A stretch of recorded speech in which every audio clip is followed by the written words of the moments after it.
सतयुग में सतसुकृत ऋषि के नाम से प्रकट कबीर परमात्मा को हमने केवल अपना गुरु ही समझा और भगवान श्री ब्रह्मा विष्णु महेश को ही समझते रहे। परिणाम पूर्ण मोक्ष से वंचित और बार बार गर्भवास का महाकष्ट। फिर त्रेता युग में मुनिंद्र ऋषि के नाम से प्रकट कबीर परमात्मा को हमने केवल अपना गुरु ही समझा और भगवान श्री ब्रह्मा विष्णु महेश को ही समझते रहे। परिणाम पूर्ण मोक्ष से वंचित और बार बार गर्भवास का महाकष्ट। फिर द्वापर युग में करुणा में ऋषि के नाम से प्रकट कबीर परमात्मा को हमने केवल अपना गुरु ही समझा और भगवान श्री ब्रह्मा विष्णु महेश को ही समझते रहे। परिणाम पूर्ण मोक्ष से वंचित और बार बार गर्भवास का महाकष्ट।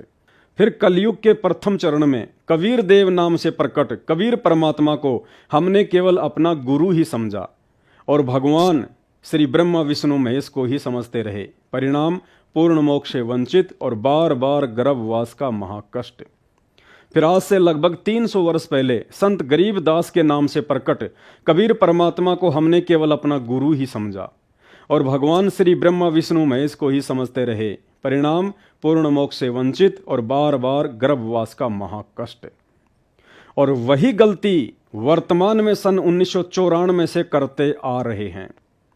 परम पूज्य सतगुरु रामपाल जी के नाम से साक्षात धरती पर प्रकट उसी कबीर परमात्मा को केवल अपना गुरु ही समझ रहे हैं और एक दाढ़ी मूंछ वाली काल्पनिक बनावटी फोटो को, जिस फोटो से मिलते जुलते रूप में कबीर भगवान पहले आए थे, उस बेजुबान फोटो कागज के टुकड़े को भगवान मानकर पूज रहे हैं, अर्थात फिर से वही गलती दोहरा रहे हैं, जिसका परिणाम पहले से कहीं अधिक दुखदायी होगा।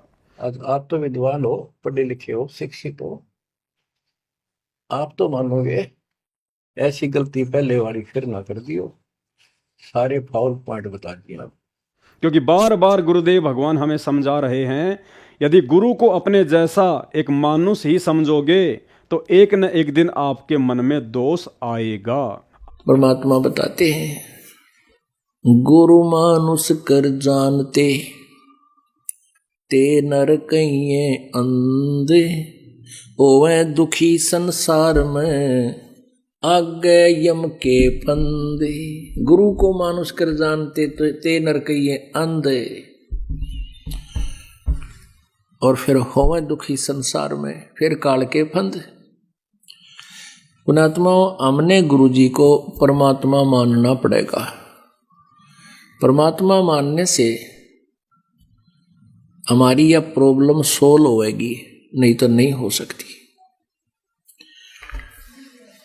हम अपने ही जैसा गुरु को मानने, एक मानुष रूप मान करके हम यदि उसके साथ रहेंगे तो कभी ना कभी दोष आपके मन में आवेगा।